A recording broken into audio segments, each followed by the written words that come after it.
Olá, amigos. Boa noite. Eu sou Guilherme Soares e hoje eu vou ensinar para vocês como trabalhar com a ferramenta tabela, formatar uma planilha em tabela do Excel. O resultado esperado da aula de hoje é essa planilha que vocês estão vendo aqui. Eu a formatei como tabela e inseri alguns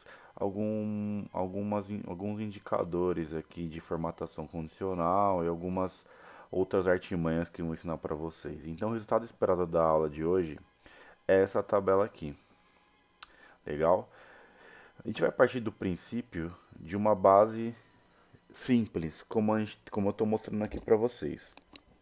Então eu vou mostrar passo a passo como eu vou deixar essa tabela aqui nesse formato aqui. É um formato de uma tabela de venda de carros, que a gente tem aqui basicamente a data, o vendedor, o modelo do carro, o fabricante, a categoria, a região, o estado e a quantidade de carros vendidos, bem como o preço e o total de quantidade vezes o preço. Então aqui eu informo se caiu, se foi uma venda baixa, se está acima ou abaixo da média ele fica verde, se estiver abaixo da média fica vermelho. E aqui é a representatividade dessa venda perante todas as vendas efetuadas. Tá? Então eu transformei essa tabela partindo de uma tabela bem simples como essa aqui. As informações são as mesmas. Eu vou informar o passo a passo, ensinar o passo a passo para a gente deixar uma tabela mais funcional, com uma fácil identificação aí do que está bom e do que está ruim. O primeiro passo, eu vou vir aqui em página inicial, estilo, formatar como tabela. Aqui você pode escolher a tabela que você tem maior afinidade. Eu vou utilizar na aula de hoje essa tabela aqui, estilo Clara 10. Vou clicar e ele vai abrir uma caixa de argumentação. Ele vai perguntar onde estão os dados da tabela. Automaticamente ele vai pegar o intervalo preenchido. Ó. Se a gente arrastar a barra de rolagem até o final, ele vai mostrar que onde tem informação ele vai considerar como uma tabela. No nosso caso está ok. E muito importante, minha tabela que tem cabeçalhos, eu vou deixar flegado porque minha tabela tem cabeçalhos. É importantíssimo que todas as tabelas tenham um cabeçalho 100% preenchido, como é o caso da nossa planilha aqui. Vou dar um OK e ele já formatou como tabela. Aqui nós temos algumas vantagens. Quando a gente formata algum intervalo de dados como tabela, automaticamente ele cria um campo que chama design aqui, é um campo novo nas nossas opções aqui. Esse campo design, a gente vai explorar ele um pouquinho hoje, tá? Ele tem algumas informações importantes, como linha do cabeçalho. Se a gente desflegar essa opção, ele fica sem linha de cabeçalho. Primeira coluna, se a gente quer dar um destaque aqui em negrito na primeira coluna, uma formatação especial, a gente clica aqui, automaticamente ele deixa a primeira coluna, que é aqui que eu estou mostrando para vocês, em negrito, e dá um destaque maior para essa coluna. A gente também pode colocar aqui a última coluna como um destaque, dar um destaque maior para a última coluna, que no nosso caso aqui é a coluna J. Eu posso colocar colunas em tiras, que a linhas de grades em colunas, e também em linha de grades em linhas, né? Então aqui tem o formato sem linhas de grade e aqui com colunas de grade, tá? E fica a critério de cada um. O que a gente vai fazer, tá? Eu vou só para efeito de demonstração, eu vou desflegar aqui a opção primeira coluna e a última coluna que não vai ser o que a gente vai utilizar hoje. Eu vou explorar um pouco dessa linha aqui, linha de totais. Note quando eu clicar aqui em linha de totais, ele vai criar um total para cada um possível total para cada coluna da minha tabela. Outro ponto relevante também é que sem eu precisar congelar painéis, ele já fica com o cabeçalho disponível para mim de acordo com o que eu vou arrastando. Independente da posição que eu esteja, ele deixa o cabeçalho sempre visível para mim na minha tabela quando eu formato ela em tabela. Mas, pois bem, vamos lá. Aqui em linhas de totais, eu tenho a primeira opção de total aqui. Se eu abrir essa opção drop down, clicando em cima do primeiro total, ele vai mostrar qual o elemento matemático eu estou utilizando para somar, para demonstrar esse total. Então, para esse total está sendo utilizado a função soma.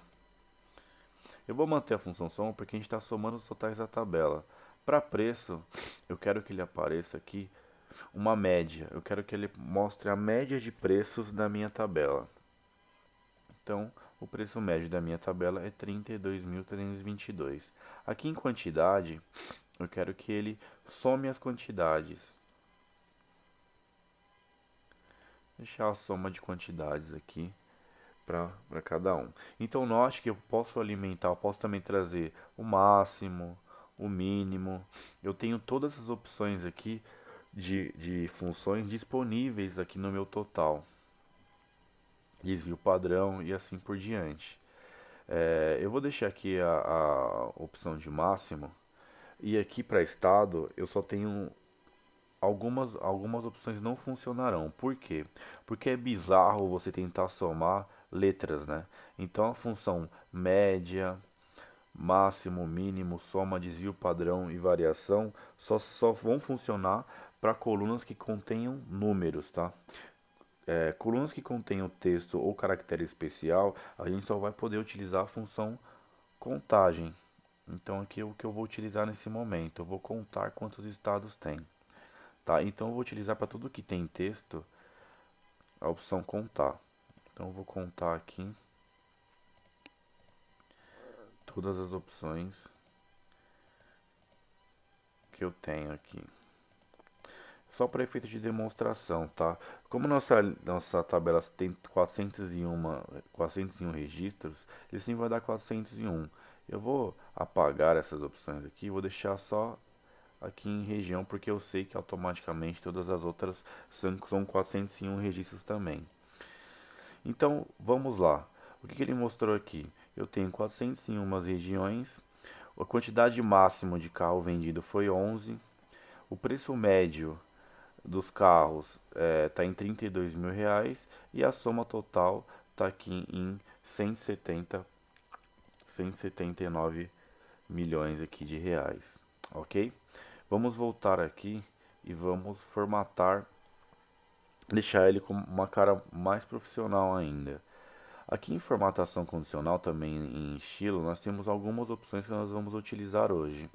Eu vou selecionar toda a minha coluna de preços, então vou selecionar da primeira à última linha e vou vir aqui em formatação condicional. Eu vou vir aqui em regras de primeiros e últimos e vou selecionar a opção aqui acima da média. O que eu quero mostrar com isso? Eu quero mostrar que todos os carros que estão com preço acima da média, ele nos mostre a função verde e com a fonte verde também. Tá, então vou dar um OK aqui. E o que ele mostrou? Todos esses carros aqui que estão destacados em verde com a fonte verde, eles estão acima da média, ou seja, o vendedor conseguiu vendê-los acima da média dos preços de toda a tabela. Eu vou fazer a mesma regra, vou selecionar toda a minha coluna novamente e vou fazer a mesma regra para os carros que estão abaixo da média. Vou manter a formatação aqui que ele me sugeriu, vermelho com texto vermelho escuro. Então aqui, pessoal, nós temos, o que nós temos aqui? Vou subir aqui novamente a nossa tabela para o início, só para a gente visualizar como está ficando nosso painel interativo. Então aqui nós temos informações do vendedor e a quantidade de carros que ele vendeu e se esse carro está acima ou abaixo da média de venda de todos os vendedores. Então aqui ele está mostrando que essa S10 foi vendida por 34.200 e ela está acima da média das demais vendas. Aqui para o total eu vou usar também, eu vou selecionar da primeira até a última linha, tá? Usando o atalho Shift Ctrl seta para baixo. Vou selecionar aqui e vou vir em formatação condicional e vou utilizar um outro artifício, que é a barra de dados. Vou selecionar essa barra de dados verde aqui. Vou dar um OK e vou mostrar o que é o resultado dessa equação. O que ele vai mostrar? Ele vai pegar o maior valor de venda da tabela e vai encher a barra como um todo. E as demais barras vão acompanhar a proporcionalidade de acordo com a maior barra. Então, nesse caso aqui, a maior venda da tabela foi R$ 418.000. Legal? R$ 418.000 é a barra como um todo. As demais barras vão acompanhar a proporcionalidade dessa barra de 418.000, ok? Então aqui eu tenho, por cada linha, quanto essa venda representou em cima do meu total. Vamos voltar lá para o começo só para a gente fazer um exercício rapidamente. Então eu sei aqui que, voltando aqui para a primeira linha, foram vendidos 4 S10 com preço acima da média, porém o resultado foi um resultado aí não muito representativo dentro do meu total. Já bem diferente dessa venda aqui. Foram vendidos, a Fabiana vendeu 10 carros ao preço acima da média de 41.890 e esse aqui foi a maior representatividade, uma das maiores representatividades da nossa base de vendas, ok? Então, basicamente é isso. Nós temos aqui uma tabela e nós temos, usando a formatação condicional, alguns artifícios. Eu vou fazer aqui para quantidade mais um artifício em formatação condicional. Vou fazer através do atalho Shift Ctrl seta para baixo. Vou selecionar aqui, deixar a minha coluna quantidade totalmente selecionada. Vou vir aqui em formatação condicional e agora eu vou utilizar o conjunto de ícones. Eu vou utilizar esse direcional aqui, que é muito utilizado, os três triângulos, que é muito utilizado em Balance Scorecard e alguns outros painéis interativos e dashboards também. O que ele vai mostrar para a gente? Ele vai mostrar se em cima as maiores vendas vão ficar com uma seta verde para cima, as vendas que estão ali intermediárias vão ficar com um sinal com um traço aqui em amarelo e as vendas que estão abaixo aí da média vão ficar com uma seta para baixo. Então nós sabemos aqui, ó, que por exemplo, nesse caso, o Alexandre vendeu o veículo Astra, ele vendeu em São Paulo cinco veículos ao preço de R$ 30.000, que está abaixo do preço médio. E essa venda representou R$ 150.000, que não é uma venda muito representativa de acordo com o nosso gráfico de barras. Então nós temos aqui uma venda que foi mediana, por um preço abaixo da média e com a representatividade não tão alta em cima da nossa base de dados. Pessoal, para a primeira parte do vídeo é isso que eu queria mostrar para vocês. Eu quero mostrar para vocês que em cima de uma tabela de dados simples, nós conseguimos aí deixar, através de artifícios que o próprio Excel nos mostra, algo mais funcional e até mostrando aí em forma de painel interativo e até um dashboard simples, né? Porque através de elementos aí de cores, de barras e de setas, fica muito mais fácil se analisar e tomar decisões. Eu quero que vocês acompanhem aí a segunda parte desse vídeo, que a gente vai aprofundar e vai entrar em gráficos dinâmicos, que é muito importante também, que o resultado vai ser esse aqui que eu estou mostrando para vocês. Então, eu quero que vocês curtam esse vídeo, se inscrevam no canal, compartilhe que é muito importante para nós e entre na parte 2 desse vídeo se você gostou, para você aprender a fazer um gráfico dinâmico como esse aqui, ó. Só para dar um gostinho, ó, toda vez que a gente clicar, ele vai alterando aqui as proporções. Gente, quero que fiquem com Deus, um abraço e até a próxima. Obrigado por ser meu amigo. Tchau, tchau.